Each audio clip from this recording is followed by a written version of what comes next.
Anda ngerasa rezeki Anda lagi seret? Kalau ya, tonton video ini sampai selesai.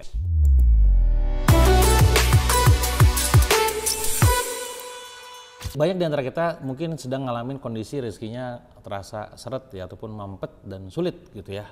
Nah ini mungkin juga pernah Anda rasakan gitu ya, atau mungkin sekarang sedang merasakannya. Saya juga pribadi teman-teman sering ngerasain kayak begitu. Sampai ini saya memahami tentang konsep rezeki itu sendiri. Bagaimana rezeki itu datang, apa yang menyebabkan itu menjadi seret, apa solusinya supaya jadi nggak seret lagi, dan bagaimana supaya bisa memperlancar itu, dan masih banyak lagi. Banyak buku-buku yang saya pelajari, banyak kajian-kajian yang saya datangi, banyak referensi-referensi yang saya akhirnya pelajari untuk bisa mengungkap itu semua. Nah maka di video kali ini saya pun ingin membagikan saripati dari itu semua. Ketika kita rezekinya seret harus ngapain. Tapi sebelum jauh ke sana, mari kita bahas dulu tentang miskonsepsi tentang rezeki. Nah, yang pertama kawan-kawan, banyak orang menganggap bahwa rezeki itu adalah sebuah materi. Bahwa yang namanya gaji adalah rezeki, yang namanya penghasilan adalah rezeki. Omset, revenue, profit bagi hasil adalah rezeki. Mereka melupakan rezeki-rezeki yang lainnya. Sejatinya rezeki nggak cuma sekedar materi, tapi juga imateri. Apa yang termasuk imateri? Kesehatan kita, ya, kesempatan kita untuk hadir dalam sebuah majelis keilmuan. Ketika Anda mendapatkan nonton video ini tiba-tiba sama Allah ditakdirkan gitu kan. Ketika Anda mendapatkan sebuah kesempatan ataupun kesehatan dan juga kelapangan gitu ya untuk pengen berbagi dengan orang lain, itu pun rezeki. Bahkan ketika Anda sekarang, ada video saya banyak kan di YouTube ini kan, ada yang paham, ada yang nggak paham. Nah, ketika paham itu pun rezeki. Kepahaman itu adalah sebuah rezeki. Makanya doanya kan kalau dalam teman-teman muslim gitu ya, Rabbi zidni ilma warzuqni fahma, kan. Pemahaman itu adalah rezeki. Nah, maka sekali lagi kita jangan sampai terkotak-kotaki seakan-akan yang namanya rezeki adalah sebuah materi saja. Walaupun materi adalah rezeki, tapi bukan satu-satunya. Ini poin nomor satu. Jadi sekali lagi saya ingin sampaikan kepada Anda bahwa miskonsepsi pertama bahwa rezeki adalah materi. Padahal faktanya tidak hanya materi tapi juga imateri. Termasuk buat Anda yang Islam, keimanan, keislaman itu juga rezeki. Perlu kita syukuri. Itu yang pertama. Yang kedua, miskonsepsi yang sering kali saya temukan, yang sering saya dengarkan dari orang-orang sekitar adalah mereka menganggap bahwa rezeki itu adalah hak milik. Ketika saya punya laptop, ketika saya punya mobil, ketika saya punya rumah, itu adalah rezeki saya. Gitu ya. Faktanya adalah hari ini saya punya rumah, hari ini saya punya mobil, hari ini saya punya motor. Itu beberapa ada yang lebih dari satu. Saya punya mobil lebih dari satu, saya punya motor lebih dari satu. Ketika sebuah motor ataupun katakanlah mobil itu tidak dipakai, apakah itu rezeki saya? No. Dan faktanya memang demikian. Maka tak heran ketika Rasul sabda waktu itu bahwa rezeki kita sungguhnya ya harta kita hanya ada 3. Apa yang kita makan dan kita minum, apa yang kita pakai ataupun kita gunakan, dan apa yang kita sedekahkan ataupun infakkan.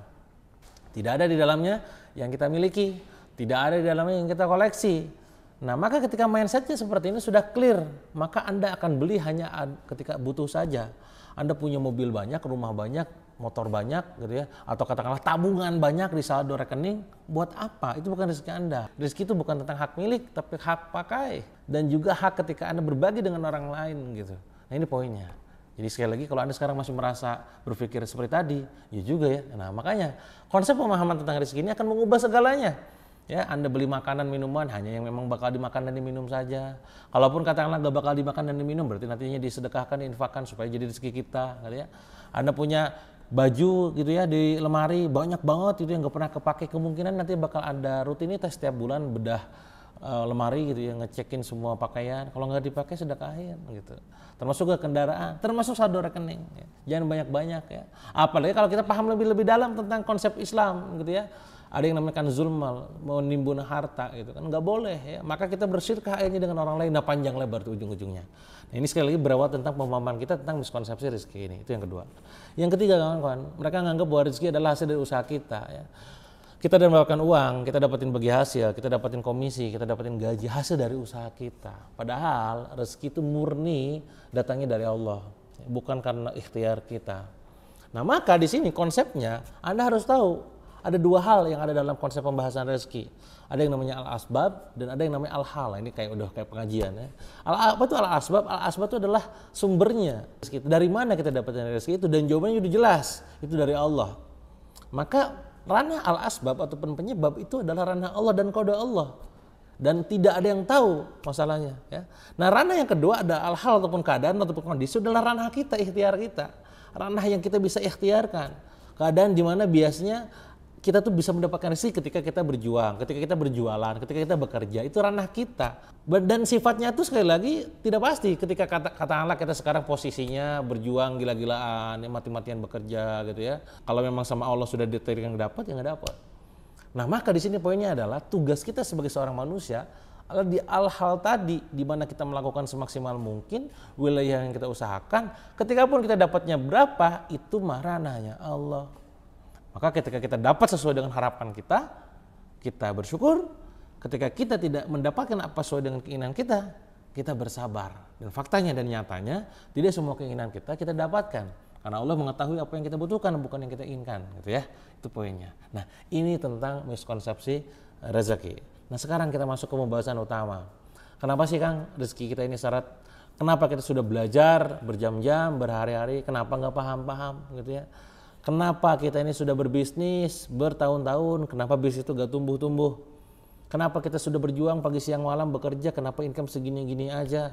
Kenapa utang ini gak lunas-lunas, Kang, gitu ya?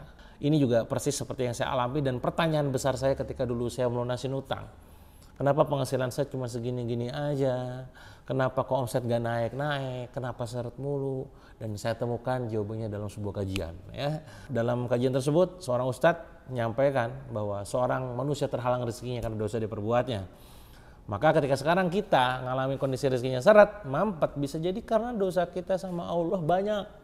Ibaratnya ya, kayak keran gitu, rezekinya udah banyak ada di langit, jadi tinggal ngucur aja. Kenapa kok gak ngucur maksimal? Kenapa gak ngucur baik, positif dan juga banyak? Karena dalam kerannya ada kotoran, penghambat, pesumbat. Dan kotoran itu yang disebut dengan dosa kita sama Allah. Maka gimana supaya gak seret? Kita harus minta ampunan pada Allah, bertaubat pada Allah dan menyesali apa yang sudah kita lakukan di masa lalu kita dan juga masa kini dan juga masa depan pastinya. Nah, itu hilangkan tuh kotorannya di kerannya. Nah, Anda seketika langsung curhat gitu ya, Kang. Tiap malam saya sholat taubat, Kang. Tiap hari saya istighfar, Kang. Tiap hari saya tuh ibaratnya mencoba untuk mendekatkan diri pada Allah. Kenapa rezekinya masih seret juga gitu kan? Coba cek yang kedua. Ketika rezeki ini sudah mulai lancar, kerannya dibuka lancar, airnya turun, rezekinya turun, coba cek embernya, coba cek gelasnya, retak enggak? Embernya bocor atau enggak? Jangan-jangan embernya bocor, jangan-jangan gelasnya retak. Apa yang membuat retak dan bocor? Itu salah kita sama manusia. Nah, maka konsepnya adalah kalau Anda sudah perbaiki hubungan Anda dengan Allah, ubudiyahnya gitu ya, dari segi vertikalnya, maka horizontalnya adalah Anda sering-sering minta maaf sama manusia. Kalau Anda pernah punya salah, tulis namanya sekarang, coba tulis nama orang yang pernah Anda bikin kesel ya. Pernah Anda buat salah sama dia, catat, Anda datangi minta maaf. Dan ini challenging, tidak semua orang berani melakukannya. Dan level tertentu yang lebih besar lagi adalah, lebih berat lagi adalah ketika Anda harus minta maaf ke orang, dia pernah menyakiti Anda. Saya pernah menyakiti Anda, misalkan katakanlah, dan Anda malah datang ke saya dan minta maaf. Ini yang aneh. Tapi justru di sini poinnya. Waktu saya dulu punya hutang 7,7 miliar, petua guru saya juga sama, ya. Sering-sering minta ampun sama Allah, sering-sering minta maaf sama manusia. Dan sekarang PR kamu terdekat, Wak, minta maaf sama orang nipu kamu. Ah, bayangin coba. Yang nipu kita harus minta maaf ya. Yang ada dia yang nipu kan dia yang minta maaf dong. Ini bukan soal tentang gengsi gak gengsi. Tapi sekali lagi coba kita perlu lapangkan hati kita, bersihkan hati kita dari kotoran-kotoran itu. Sehingga nanti rezekinya benar-benar lancar dari arah yang tidak diduga-duga. Itu teman-teman solusi ketika rezeki kita seret dan mampet. Apa saran Kang Dewa yang lainnya supaya bisa membuat akhirnya rezeki ini makin lancar, makin banyak berkah dan berlimpah kawan-kawan? Ada 4 yang bisa saya bagikan kepada teman-teman. Yang pertama, tadi pastinya banyak-banyak istighfar. Ya, sebagaimana cerita-cerita masa lalu, banyak alim ulama yang ketika beristighfar gitu ya, solusinya selesai semua, ya masalahnya tersolusikan semua. Maka yuk kita setiap harinya banyaki istighfar. Basahi lisan kita dengan banyak istighfar. Itu yang pertama. Yang kedua adalah banyak-banyak doa kepada Allah. Sebagaimana ketika itu saya berdoa sama Allah gitu ya, agar diberikan rezeki yang berkah dan berlimpah, dan juga berdoa kepada Allah agar dihadirkan orang-orang yang bisa saya bantu. Dan dengan kehadiran saya itu mereka bisnisnya bisa bertumbuh, jualannya makin laris dan hutangnya cepat selesai. Jadi banyak minta doa sama Allah gitu ya, dimampukan agar kita layak dan kita pantas. Yang ketiga adalah banyak-banyak sedekah ya. Walaupun Anda lagi susah, jangan lupakan sedekah ya. Pokoknya sekere-kerenya Anda, jangan sampai kerenya kere kuadrat, miskin kuadrat, udah mah miskin sulit gitu ya. Malah pelit. Nah, ini bahaya. Yuk banyak-banyak sedekah, sama halnya ketika saya pun lagi sulit waktu itu, saya mencoba untuk meluangkan waktu dan juga energi dan juga pastinya uang untuk berbagi dengan sesama. Ya, itu sudah banyak ceritanya di luar dan Anda bisa coba buktikan dulu sendiri. Dan yang keempat adalah banyak-banyak nolong orang. Ya, hanya ketika kita nolong orang lain, maka Allah akan nolong kita dari cara yang berbeda. Gitu ya. Kita bantu Anda, saya bantu Anda dengan berbagi informasi seperti ini, maka Allah nolong saya dari cara yang lain. Dan ini terbukti. Contoh nyata dalam kehidupan saya dalam waktu beberapa hari ke belakang, ya. Ketika saya meluangkan waktu saya untuk bikin sebuah program namanya Halaqah Bisnis di setiap Jumat malam, dan itu free. Bahkan yang ada dalam setiap acara tersebut, ya saya mengeluarkan uang lebih dari 10 juta karena saya harus berbagi dengan pondok pesantren, masjid dan lain-lain gitu ya. Fun fact-nya adalah ketika saya mengadakan itu 20 kali pertemuan saya komitmenkan, faktanya dan nyatanya tiba-tiba saya mendapatkan rezeki yang dari arah tidak diduga-duga. Tiba-tiba saya ada in-house training, diundang, dibayar yang lumayan besar. Tiba-tiba saya diajak kolaborasi dengan orang besar. Tiba-tiba saya penghasilan mulai naik, tumbuh besar gitu kan. Padahal kalau dipikir-pikir saya ini berbagi, kenapa malah nambah? Itu konsepnya, konsep langit itu begitu. Ketika kita membagikan apa yang kita suka, kita cinta, kita sayang terhadap itu, sama Allah ditimpahkan kebaikan lebih banyak lagi. Dan ini sekali lagi konsepnya konsep langitan. Maka setiap kali Anda mulai merasakan rezekinya seret mampet, ingat lagi konten di video ini. Kalau Anda setuju dengan apa yang saya sampaikan, silakan Anda like dan Anda berikan testimonialnya, mungkin pernah ngalamin hal serupa, komen di kolom komen, bagikan, semoga itu jadi pemicu trigger kebaikan buat yang lain. Barang siapa berbagi kebaikan, barang siapa menunjukkan kebaikan, maka baginya pahala serupa seperti yang ditunjukinya. Itu sabda Nabi. Yuk sharing pengalamannya di kolom komentar, bagikan video ini ke sebanyak-banyaknya, like videonya, dan jangan lupa subscribe channel YouTube-nya. Sampai jumpa di video berikutnya.